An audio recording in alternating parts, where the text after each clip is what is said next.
Selamat pagi dan salam sejahtera untuk kita semua. Perkenalkan, nama saya Yuki Gastuti, perwakilan dari kelompok 8. Di sini saya akan menjelaskan materi mengenai multiplexing.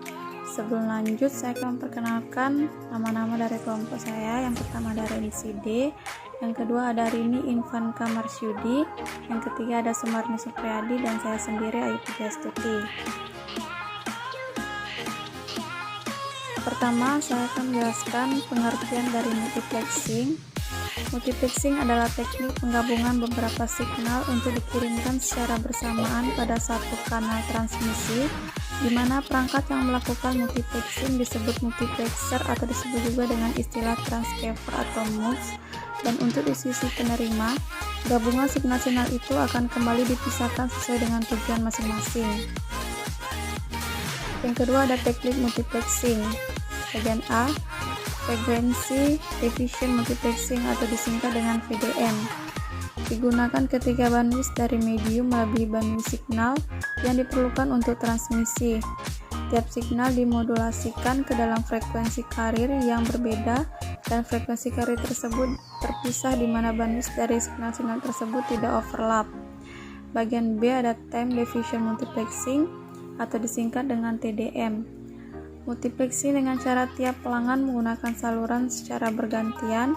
Tiap pelanggan diberi jatah waktu time slot tertentu sedemikian rupa sehingga semua informasi percakapan bisa dikirim melalui satu saluran secara bersama-sama tanpa disadari oleh pelanggan bahwa mereka sebenarnya bergantian menggunakan saluran. Terdapat dua bagian dari TDM. Yang pertama ada synchronous TDM. Disebut sinkronus karena time slotnya dialokasikan ke sumber-sumber tertentu, di mana time slot untuk tiap sumber ditransmisikan dan dapat mengendalikan sumber-sumber dengan kecepatan yang berbeda-beda.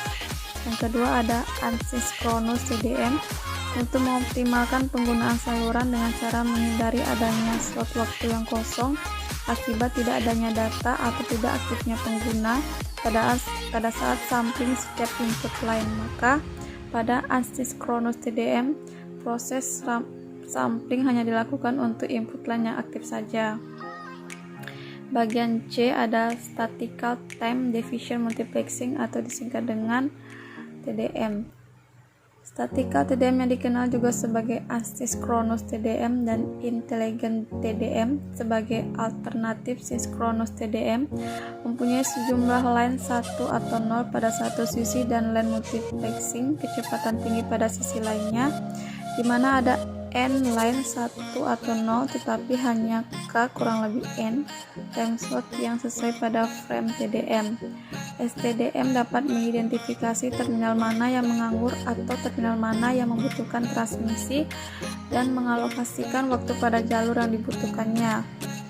Bagian D ada wavelength division multiplexing atau disingkat dengan WDM. Teknik multiplexing ini digunakan pada transmisi data melalui serat optik atau optical fiber, di mana signal transmisikan berupa sinar. Pada WDM, prinsip yang diterapkan mirip seperti pada VDM, hanya dengan cara perbedaan panjang gelombang wavelength sinar. Selanjutnya ada kode division multiplexing. Kode division multiplexing atau disingkat dengan CDM dirancang untuk menanggulangi kelemahan-kelemahan yang dimiliki oleh teknik multiplexing sebelumnya, yakni TDM dan VDM.